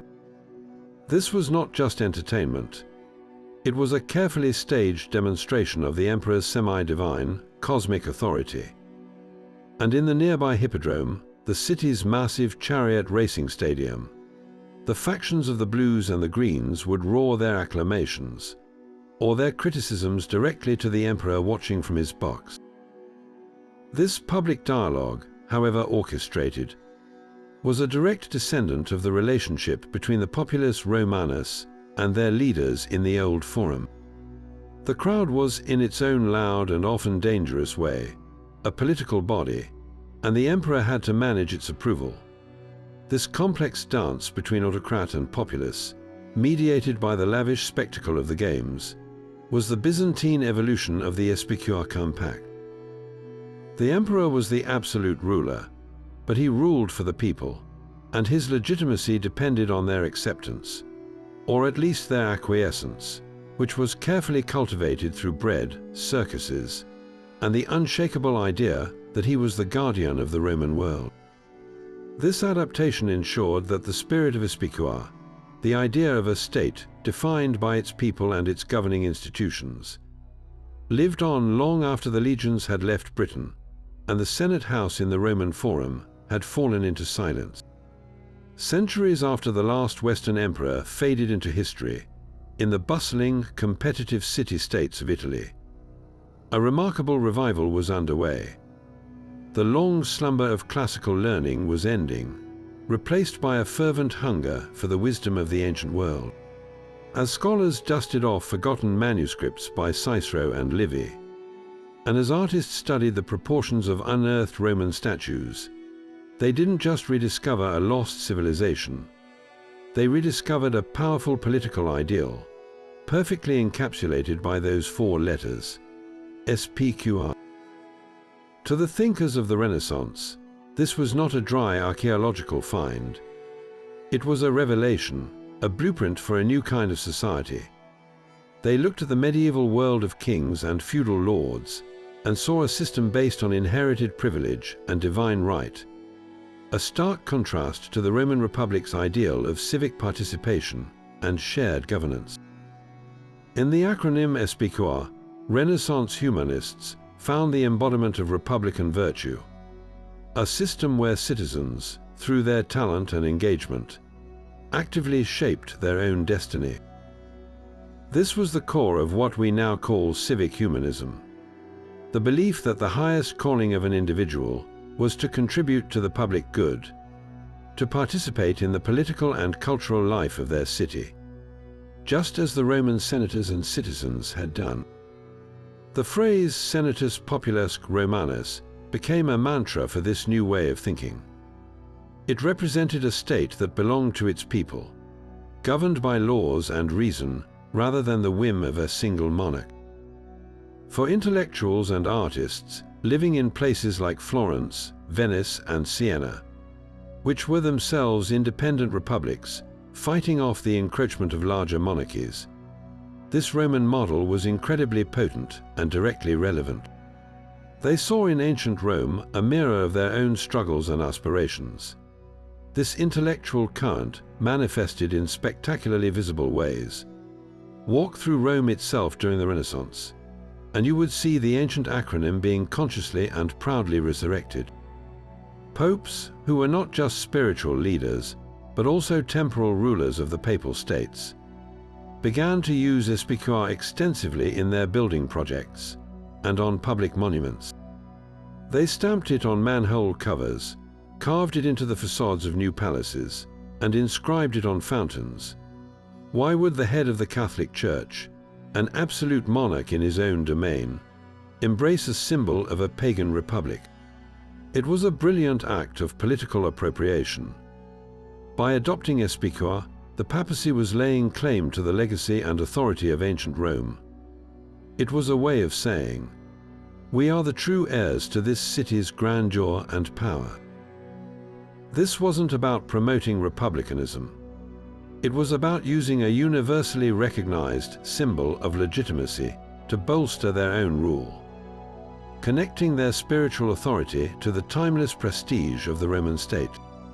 A stroll through Rome today still reveals thousands of these Renaissance-era manhole covers emblazoned with SPQR, a silent, enduring testament to this clever rebranding of a classical ideal for a new age.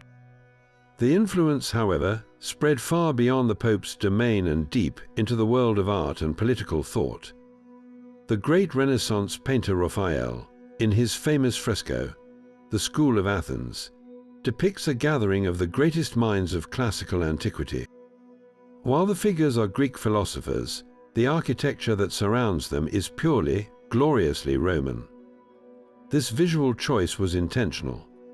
For Raphael and his patrons, Roman civilization represented the pinnacle of human achievement in law, governance, and civic life, the very framework that allowed philosophy and art to flourish. The spirit of SPQR, the idea of an ordered society dedicated to the public good, provided the essential foundation for the intellectual freedom celebrated in the painting. This ideological revival reached its most powerful expression in the fiery sermons of the Dominican friar Girolamo Savonarola in Florence. In the late 15th century, after the expulsion of the powerful Medici family, Savonarola established a short-lived but intensely devout republic in the city. He explicitly modeled his new government on the Roman Republic. even proposing that Florence adopt the name the Senate and People of Florence, and use SPQF as its official seal. For Savonarola, the Roman Republic was a God-given model for a just state, a Christian commonwealth where moral law and civic duty were one and the same. His experiment ended when he was excommunicated and burned at the stake, but it perfectly illustrates how potent the Roman ideal had become. It was a template that could be used to challenge the entrenched power of wealthy families and to argue for a more participatory form of government. This fascination with Rome as a political model only intensified as the Renaissance gave way to the Enlightenment. Philosophers grappling with the problems of absolute monarchy and the rights of man looked back to the Roman Republic with a sense of awe. The French political thinker Montesquieu, in his seminal work, The Spirit of the Laws, meticulously analyzed the Roman constitution. He saw in the separation of powers between the consuls, senate, and popular assemblies a brilliant mechanism for preventing tyranny and preserving liberty. For Montesquieu, the genius of SPQR was its system of checks and balances, where no single branch of government could dominate the others. This analysis would become a cornerstone for the framers of the American Constitution centuries later. Similarly, the radicals of the French Revolution were utterly captivated by the Roman example. They adopted Roman-style dress, gave their children Roman names like Brutus and Gracchus, and modeled their new institutions on Roman precedents. The revolutionaries saw themselves as the new Romans, casting off the yoke of monarchical tyranny, their King Louis Roman XVI standing in for the last Roman king, Tarquin the Proud, and establishing a republic in the name of the people. They even created a new state seal, and while they didn't use SPQR directly, the revolutionary motto, Liberté, Égalité, Fraternité, served a similar symbolic function. It defined the state by its guiding principles and its people, just as SPQR had done. The revolution's leaders saw themselves as modern tribunes of the plebs, defending the rights of the common man against aristocratic privilege. This direct and deliberate emulation shows how the rediscovery of SPQR during the Renaissance had planted a seed that would eventually grow into the modern concepts of republicanism and popular sovereignty, ideas that would reshape the entire Western world. This incredible adaptability of the symbol, its ability to be revived and repurposed by popes and revolutionaries, reveals a double-edged sword. The same power that inspired civic humanism and republican ideals also made it a potent weapon for one of the most destructive ideologies of the 20th century. In the early 1920s, as Benito Mussolini consolidated his power and forged his fascist state, he looked to history for a language of legitimacy, and he found the most powerful vocabulary available in the ruins of ancient Rome. Mussolini didn't just admire the Roman Empire, he sought to resurrect it, not merely as a historical curiosity, but as a direct ancestor and justification for his own regime. And central to this project was the wholesale appropriation of SPQR. His fascist ideology was built on a cult of ultranationalism, absolute state power, and the promise of a new Italian empire that would mirror the glory of the Caesars. What better way to visually cement this connection than to plaster the ancient acronym of the Roman state everywhere? Under Mussolini's orders, SPQR was emblazoned on public buildings, etched into new monuments, and stamped on the very manhole covers of Rome in a massive, unprecedented campaign. This wasn't subtle homage. It was a deliberate and overwhelming visual assault, designed to create an unbreakable link in the public mind between the fascist present and the imperial past. The message was clear and relentless. Mussolini was the new Augustus, the fascist party was the new guiding mind of the state, and their mission was to restore Italy to its ancient grandeur. This was about more than just aesthetics. It was a core strategy of legitimation. By wrapping his modern, totalitarian movement in the revered mantle of ancient Rome, Mussolini endowed it with a prestige and a historical inevitability that it otherwise lacked. He was essentially arguing that fascism was not a radical break, but a natural and glorious return to Italy's true destiny after centuries of foreign domination and weak parliamentary democracy. The Roman Empire, in his telling, was the first fascist state, and he was its rightful heir.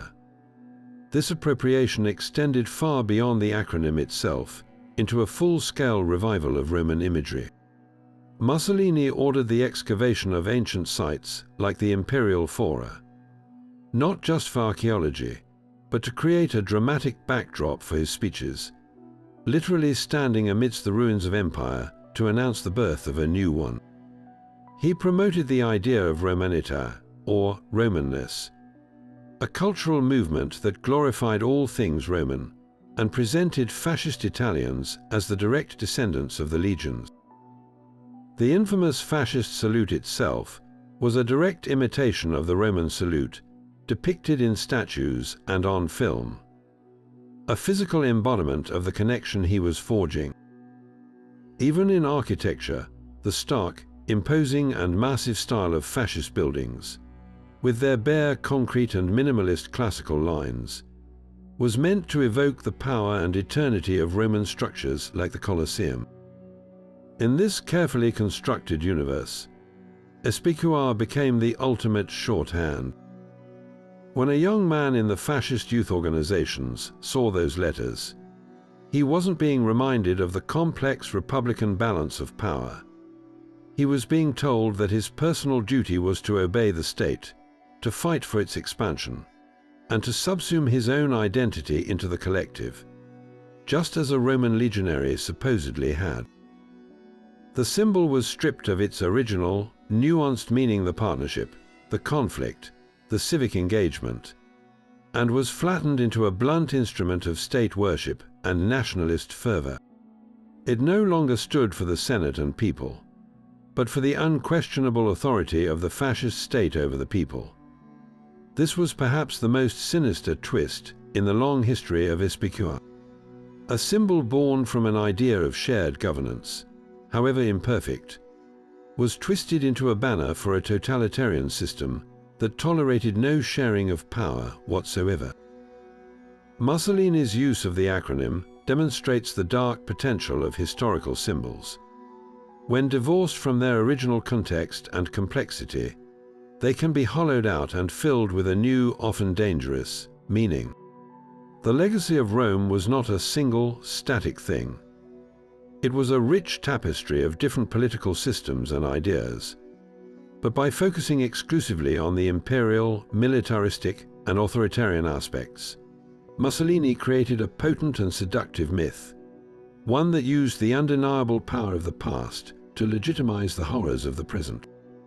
Yet even after the fall of fascism, the symbol refused to fade into obscurity, finding a vibrant and powerful new life on our screens, where it continues to shape our collective imagination of the ancient world. When a filmmaker wants to tell a story set in ancient Rome, they face an immediate challenge: how to instantly communicate the setting and its core themes to a modern audience with minimal exposition. The solution, time and again, has been the SPQR banner. It has become a visual shorthand, a piece of cinematic code that instantly screams Rome to viewers across the globe. Think of the opening scenes of Ridley Scott's Gladiator. Before we even properly meet Maximus, we see the mud and chaos of the Germanic frontier. And there, amidst the fog and the flying arrows, are the standards. The eagle is prominent, of course, but so are the banners bearing those 4 unmistakable red letters. In that single visual cue, the film conveys everything. It tells us this is not a random tribal conflict. It is the organized, relentless machine of the Roman state at war. The symbol grounds the story in a specific historical and political reality, lending it an immediate gravity and scale. But this convenience for storytellers comes with a trade-off. To serve the narrative, the symbol's complex meaning is often simplified, or even distorted. In Gladiator, SPQR is overwhelmingly associated with the military and the figure of the emperor. We see it on the tents of the legions, on the armor of the Praetorian Guard, and in the context of Marcus Aurelius's and later Commodus's rule. This is not inaccurate. The symbol was used in these contexts, but it presents a very narrow, imperial-centric view.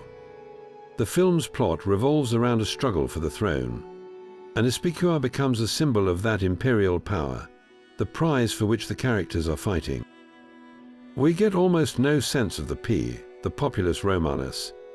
There is no Senate house debating the fate of the empire, no assemblies of the people, no tribunes wielding their veto.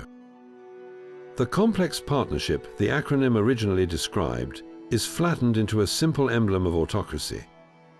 The people of Rome in Gladiator are a mob, easily swayed by bloodshed in the arena, their political power reduced to a cheering section whose favor the emperor must curry. This depiction, while dramatically effective, reinforces a modern perception of Rome as a straightforward dictatorship, erasing the nuanced, centuries-long struggle between different branches of government that defined its history. A more ambitious attempt to capture that complexity came with the HBO series Rome. This production went to remarkable lengths to recreate the look and feel of the late Republic, and its use of SPQR is far more pervasive and integrated into the fabric of daily life. We see the acronym not just on military standards, but stamped on coins, carved into public monuments, and scribbled as graffiti on walls. This immediately feels more authentic, echoing the archaeological evidence from places like Pompeii. The series brilliantly uses the symbol to highlight the central political conflict of its time, the erosion of the Republic. The story constantly juxtaposes the ideal of SPQR with the brutal reality of power politics. Characters like Asia of the Julii manipulate the system for their family's gain, while politicians in the Senate cloaks their ambitions in speeches about defending the Senate and people of Rome. The symbol is shown not as a monolithic statement of power, but as a contested idea, a banner under which different factions fight to define what Rome actually is. When a character like Mark Antony invokes SPQR to justify his actions, the audience is savvy enough to understand the cynicism behind it. The series explores the tension within the acronym itself, showing a Senate often paralyzed by corruption and self-interest, and a populace that is both a political force and a volatile, starving mass. This nuanced approach gives the symbol its due weight, presenting it as a living, breathing part of a society in tumultuous transition, rather than a static logo for an empire.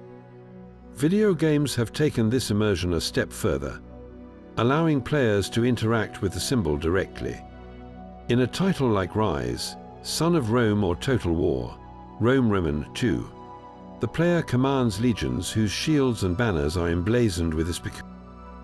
In the Total War series, especially, you are not just a soldier but a faction leader.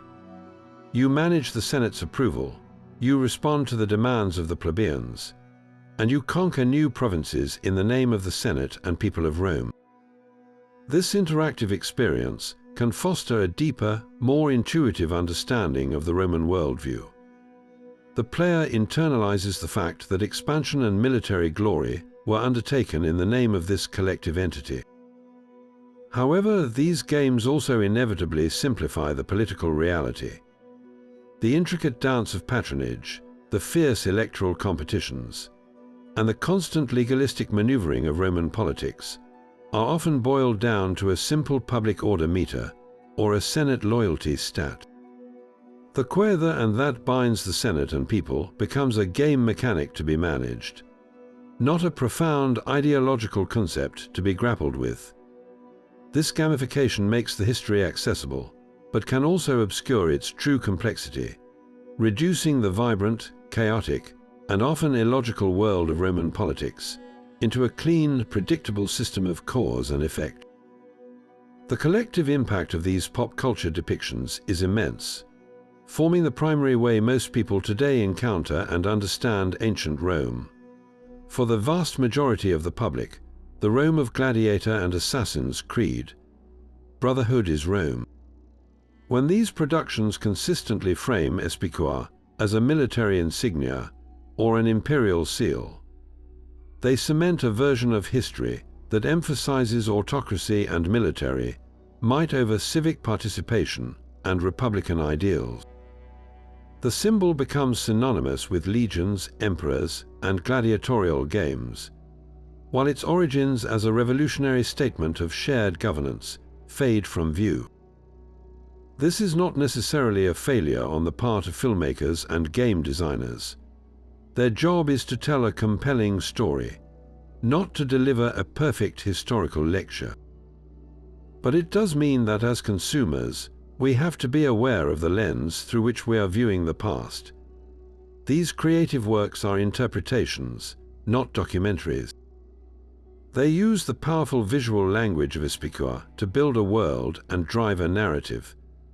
And in doing so, they participate in the 2,000-year-long process of reshaping and redefining what these four letters ultimately mean. They remind us that the history of a symbol is never truly finished. It is constantly being rewritten by every new generation that discovers it, and finds within it a story that resonates with their own time. So where can we actually go to stand in the shadow of this symbol today? The hunt for SPQR becomes a real-world treasure hunt, and our first stop has to be the epicenter of the ancient world itself, the Roman Forum. Walking through this sprawling archaeological park is like stepping directly into the pages of history. And if you know where to look, the acronym is everywhere. One of the most powerful and well-preserved examples is on the base of the column of focus, the last monument ever erected in the Forum. There, carved deeply into the marble, you can clearly read SPQR dedicating this honor to the Byzantine emperor. But the real magic is in the smaller, more worn details. Look closely at the paving stones of the Via Sacra, the sacred way, and you might find the letters stamped into the ancient curbs, marking them as public property.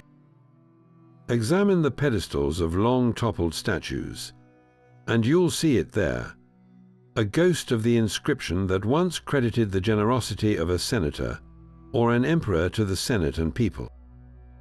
It's in these quiet, weathered corners that the symbol feels most alive, not as a grand pronouncement, but as the everyday bureaucratic signature of a functioning state.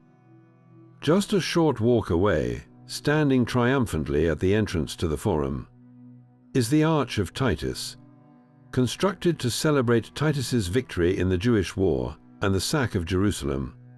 This arch is a masterpiece of imperial propaganda. And right there, in the center of the coffered underside of the archway, is a massive, beautiful relief panel. It depicts Titus riding a chariot led by the goddess Roma, with a winged victory placing a crown on his head. And who is he being crowned for? The inscription makes it clear, though much of it is lost. The space where Senatus Populusque Romanus would have been spelled out in bronze letters is still visible. The empty peg holes telling the story of the metal that was looted centuries ago. Even in its absence, the message is thunderous. This triumph, this conquest, was achieved for the glory of the Senate and the Roman people. The arch itself is a physical manifestation of the SPQR compact in its imperial form, where military victory is framed as a service to the state. To truly appreciate the reach of this branding, though, you have to leave the city of Rome and follow the roads the legions built. Scattered across the landscapes of Europe and the Middle East, you can still find Roman milestones, the ancient equivalents of highway markers.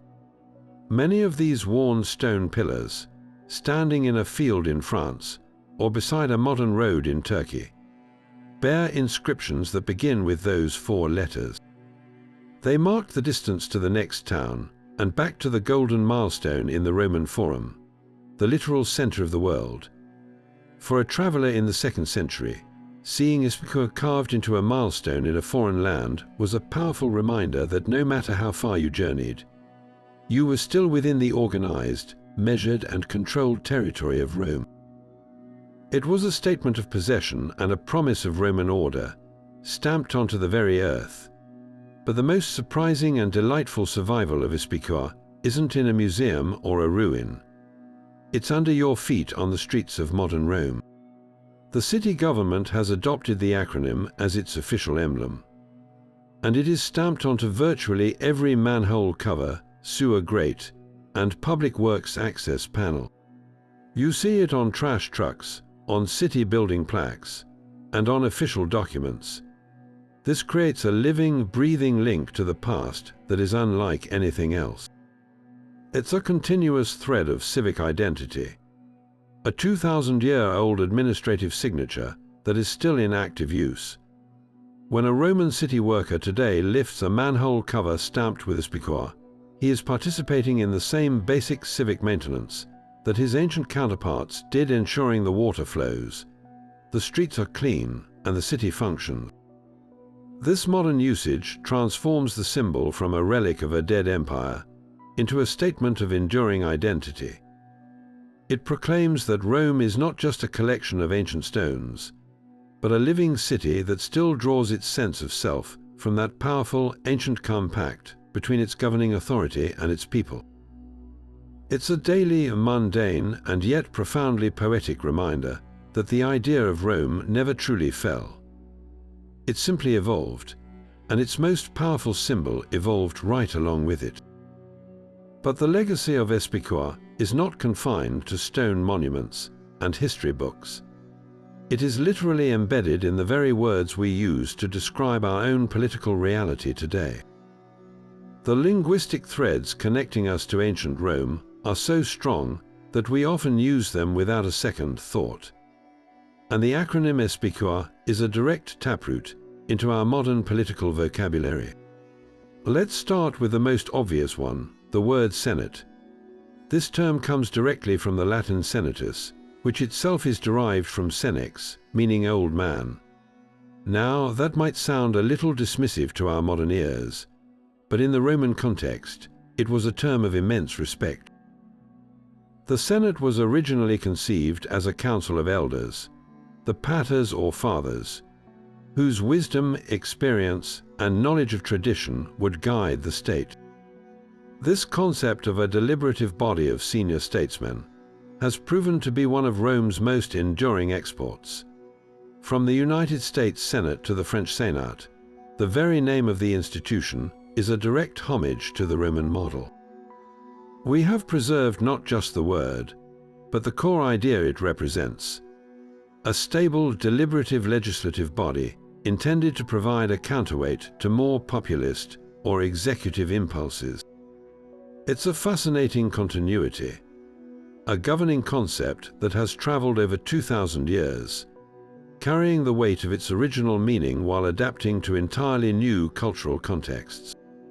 The evolution of the P in SPQR, the populace, is even more profound and far-reaching. The Latin word populace didn't just mean a random crowd. It specifically referred to the citizen body in its political capacity, the collective entity that held ultimate sovereignty. This concept is the bedrock of so much of our modern political language. The word people itself, as in we the people, comes directly from populace, but its influence doesn't stop there. Think of the word popular. Something that is popular has the favor of the people, echoing the Roman political reality where a successful politician needed to cultivate popularis support. The term populist draws from this same root, describing a political approach that claims to champion the interests of the common people against an elite establishment, a dynamic the Romans knew all too well during the conflict of the orders. Even our word population descends from this source, defining the body of persons living in a given place. When we talk about public health, public opinion, or public works, we are invoking the Roman idea of the res publica, the public thing the commonwealth that belongs to the populace. Every time a government builds a public park or a public library, it is acting on a very principle that the state has a duty to provide amenities for the benefit of its citizenry. This linguistic legacy makes the seemingly remote world of ancient Rome immediately and personally relevant. The words we use to debate taxes, to argue about representation, and to define our rights are, in many ways, speaking with a Roman accent. The very framework of our political discourse, the tension between the Senate and the people, between elite guidance and popular will, was a drama first played out on the stages of the Roman Forum. Understanding SPQR isn't just about understanding 4 letters on an ancient banner. It's about understanding the origins of the political vocabulary that still shapes our world, giving us a deeper appreciation for the long and tangled roots of our own civic life. So after tracing the journey of SPQR from the battlefields of the Republic to the propaganda of the Empire, from the sacred rites of the temples to the graffiti-scrawled walls of Pompeii, we are left with that most compelling of historical puzzles, a question without a single, simple answer. Was this banner a genuine unifying force? The sacred glue that held an impossibly vast and diverse civilization together? Or was it always at its core a masterful tool of propaganda, a brilliant illusion used by the powerful to mask deep-seated divisions and maintain their control? The evidence, as we have seen, compellingly points in both directions, creating a tension that lies at the very heart of the Roman story. Consider first the powerful case for SPQR as a unifying force. For a Roman citizen, whether he was a senator debating in the Curia, a legionary standing guard on Hadrian's Wall, or a merchant sailing the Mediterranean, those 4 letters represented a shared identity that transcended local loyalties. It was the ultimate brand of belonging. This wasn't an empty slogan. It was reinforced by tangible benefits and a powerful, inclusive mythology. The Roman state, in the name of the Senate and people, provided things that truly mattered: the security of the legions, the order of Roman law, and the practical blessings of infrastructure like aqueducts, roads, and markets. This created a powerful bargain. In return for loyalty, taxes, and military service, the state offered safety, justice, and a stake in a grand, civilizing mission. The symbol was the constant reminder of this contract. It fostered a sense of being part of something larger than oneself, a commonwealth with a glorious past, and a manifest destiny to rule the world. This idea of Romanitas, or Romanness, was a powerful unifier. A man from Gaul could become a Roman citizen, earn an honorable discharge from the legions, and retire to a farm in Britain, all the while seeing himself as a Roman. The SPQR stamped on his citizenship diploma, and his pension coins was the proof of that identity. It was an ideology so potent that it could assimilate conquered peoples, turning former enemies into loyal subjects who embraced Roman culture and values. The empire's incredible longevity, its ability to hold together disparate cultures from Scotland to Syria for centuries, is a testament to the power of this unifying idea. It provided a common framework, a shared set of aspirations, and a collective pride that helped smooth over regional and ethnic differences. From this perspective, SPQR was not a lie. It was a successful and necessary political myth, a narrative of shared purpose that enabled the miracle of the Roman peace. Yet, standing directly opposite this view, is the equally persuasive argument that SPQR was, in practice, a sophisticated tool of division and control. While the symbol proclaimed unity, the reality of Roman society was defined by stark hierarchies and profound inequalities. The P in populace was a fiction for the vast majority of people who had little to no real political power. The complex voting systems were meticulously engineered to ensure that the wealthiest aristocrats held all the meaningful influence. The senatorial elite, a tiny fraction of the population, monopolized the highest offices, the military commands, and the vast wealth of the empire. For the millions of slaves, who were considered property rather than people, the SPQR Banner represented not partnership, but the ultimate authority of their masters. For the provincial peasant, toiling under the burden of Roman taxation, the acronym on the tax collector's ledger was a symbol of extraction and oppression, a reminder that their labor was being siphoned off to enrich a distant city. And let's not forget the perspective of those outside the empire's borders, for whom the approaching SPQR standard meant invasion, dispossession, and the destruction of their own way of life. The Roman peace was, for them, a peace enforced by the sword. This is where the propaganda function becomes unmistakable. By constantly framing every state action, from collecting taxes to waging war, as being for the benefit of the Senate and people, the ruling class disguised its own self-interest in the language of the common good.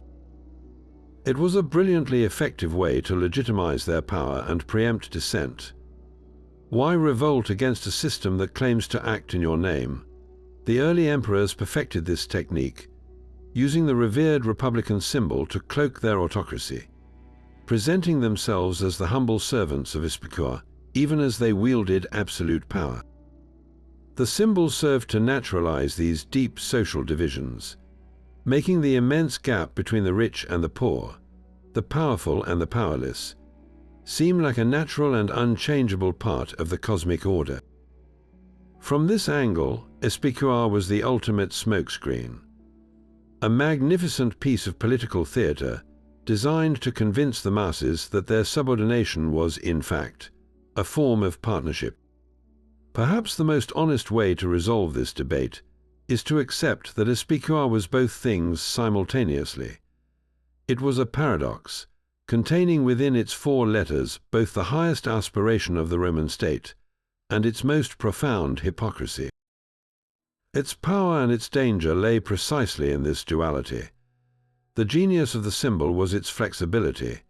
It could mean all things to all people. For an idealistic young tribune, it could represent the sacred, timeless covenant between the citizen and the state. For a cynical senator, it was a convenient phrase to justify his faction's grip on power. For a conquering general, it was the banner under which he could claim new glory for Rome. This very ambiguity is what allowed it to endure for over 1,000 years, outliving the republic it was born from and serving emperors and popes alike. It was not a fixed symbol with a single meaning, but a vessel into which every generation of Romans poured their own hopes, fears, and interpretations. The graffiti in Pompeii shows us ordinary people taking ownership of the symbol, using it for their own mundane or political purposes. The relentless quest to recover the lost eagles of Teutoburg Forest reveals a culture that had invested the symbol with such profound emotional and religious significance that its loss was a national trauma. So, was it unity or division? The answer is that it was the promise of unity, constantly used to manage the reality of division. It was the story Romans told themselves about who they were, a story of partnership and shared destiny, even as they lived a reality of intense competition and inequality. The enduring mystery of SPQR is not a puzzle to be solved, but a tension to be appreciated. It invites us to look beyond simple judgments and to understand ancient Rome not as a monolith, but as a complex, contradictory, and endlessly fascinating civilization, whose most powerful symbol perfectly captured its own complicated soul. Of course, the power and mystery surrounding SPQR haven't just fueled historical inquiry. They've also sparked the imaginations of modern conspiracy theorists and mystics who look at those four letters and see something far more esoteric than the Senate and people of Rome. In the shadowy corners of the internet and in the pages of alternative history books, you'll find claims that SPQR was not. Political statement, but a secret code, a powerful magical formula, or even a prophecy encrypted in plain sight. One popular fringe theory suggests the letters are an acronym for a hidden Latin phrase, something like Saturnus planetam que regit, Saturn rules the planet. Proponents of this idea often link it to ancient astrological beliefs, arguing that Rome was secretly a cult of Saturn, and that its entire imperial project was an attempt to manifest a kind of cosmic order on Earth. Others, diving into numerology, point out that if you assign Roman numerals to the letters, you get S for no value, P for no value, Q for no value, and R for no value, which, admittedly, doesn't get you very far. A more creative approach reinterprets the letters as Greek, yielding a completely different and equally spurious meaning. The common thread in all these theories is a fundamental rejection of the obvious, a desire to find a deeper hidden truth that the academic establishment is supposedly ignoring or suppressing. This taps into a very human desire for secrets, for the idea that history isn't the messy, documented, and often random process that scholars present, but a story with a hidden plot, controlled by initiates with arcane knowledge. The sheer ubiquity of the acronym makes it a perfect candidate for this kind of speculation. When a symbol is everywhere, stamped on coins from Spain to Syria, the logical conclusion for a conspiracy-minded thinker is that it must be the most important clue of all. The reality, however, is far less sensational, but in its own way, even more remarkable. The Romans were not particularly subtle about their symbolism. Their genius lay in repetition and clarity, not in obscurity. They wanted the meaning of SPQR to be understood by everyone, from a senator in the Forum to a Germanic chieftain being paid with a Roman denarius. It was mass communication, not a secret handshake. The archaeological record overwhelmingly supports this. We have thousands of inscriptions, official documents, and even private letters that use the phrase in its standard, political context. There is not a single contemporary Roman source that hints at a hidden astrological or prophetic meaning. The code was an open one. It was the operating system of the Roman state, and its power came from everyone believing in it, not from a select few understanding its true meaning. This isn't to say the Romans weren't deeply spiritual or superstitious. They absolutely were, with a complex world of omens, prophecies, and state rituals. But they kept those things separate.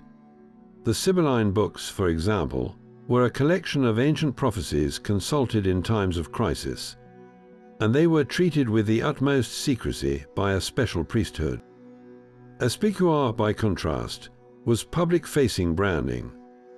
It's the difference between the classified launch codes for a nuclear missile and the national flag painted on the side of the bomber. One is a secret command. The other is a public statement of identity and intent. The enduring appeal of these conspiracy theories, however, tells us something important about our own relationship with the past. The established, documented history of Rome, with its political squabbles, its economic motives, and its brutal military campaigns, can sometimes feel too mundane, too human, to explain the empire's monumental scale and longevity. Ascribing its success to a hidden mystical force or a lost ancient wisdom provides a more satisfying, if less accurate, narrative. It transforms the Roman Empire from a human achievement, with all the flaws and complexities that implies, into something more like a magic spell cast upon the world. In the end, the greatest secret of SPQR is that there is no secret. Its true power was never occult. It was psychological. The relentless, omnipresent repetition of those four letters created a shared reality, a collective identity so strong that it could convince 1 million people across 3 continents that they were part of a single commonwealth. That in itself is a kind of magic. the magic of an idea so potent and so well branded that it built a world. And its echo continues to captivate and confuse us 2,000 years later. Perhaps the ultimate lesson from our journey with SPQR is not about ancient politics or military conquests, but about the raw, enduring power of a well-crafted symbol itself. This simple acronym demonstrates that the most potent forces in history are not always armies or economies, but ideas given a visual form, repeated until they become an unthinking part of the air people breathe. The Romans were arguably the first great masters of political branding, and SPQR was their timeless logo. They understood something profound about human nature, that we are storytelling creatures who crave belonging, and a powerful symbol can satisfy that craving by weaving a complex set of values, hierarchies, and shared myths into a single, instantly recognizable banner. It becomes a cognitive shortcut, bypassing rational debate and speaking directly to our need for identity and purpose. For the Roman citizen, seeing those 4 letters was a constant, subconscious reinforcement of his place in the world. It told him he was part of a grand narrative of law, order, and civilization. A narrative so compelling that he would pay taxes, obey magistrates, and march off to die in distant lands to defend it. The symbol's genius was its ability to contain multitudes. It could simultaneously mean republican liberty to a senator, imperial glory to a soldier, and oppressive authority to a conquered tribesman. Yet its core message of Roman identity remained unshakable. This teaches us that a symbol's power is not diminished by its contradictions. It is often enhanced by them, allowing different groups to find their own meaning and stake within the larger story it tells. This ancient case study offers a clear window into the fundamental mechanics of political legitimacy. Authority, whether in a republic or an empire, is never just about who holds the swords or the gold. It's about who can convincingly claim the right to wield them. SPQR was the Romans' primary tool for making that claim. By stamping it on every law, every coin, and every monument, the state was engaging in a massive, continuous act of persuasion. It was asserting, over and over, that its power was not arbitrary, but flowed from the sacred partnership of the Senate and the people. This process of legitimation is what transforms raw power into accepted authority. When a general led his legions under the SPQR standard, he wasn't just a man with an army. He was an agent of the world's most legitimate political entity. When a tax collector presented a bill inscribed with the acronym, he wasn't just a thief with a government badge. He was a representative of a system that provided roads, security, and justice in return. The symbol acted as a societal glue, creating a shared fiction of consent and mutual obligation that held a sprawling, diverse, and often fractious empire together for centuries. It papered over the cracks of immense social inequality and the reality of autocratic rule, offering a narrative of inclusion that was powerful enough to ensure compliance and even inspire genuine devotion. The moment an emperor like Augustus realized he couldn't abolish SPQR, but had to absorb it, he confirmed its ultimate power. He understood that the symbol itself was a greater source of legitimacy than his own military might, and that to rule effectively, he had to cloak his power in its venerable fabric. We see this same timeless human need for collective symbols alive and well in our modern world, all around us. Look at any national flag waving in the wind. It is, in its essence, a direct descendant of the SPQR banner.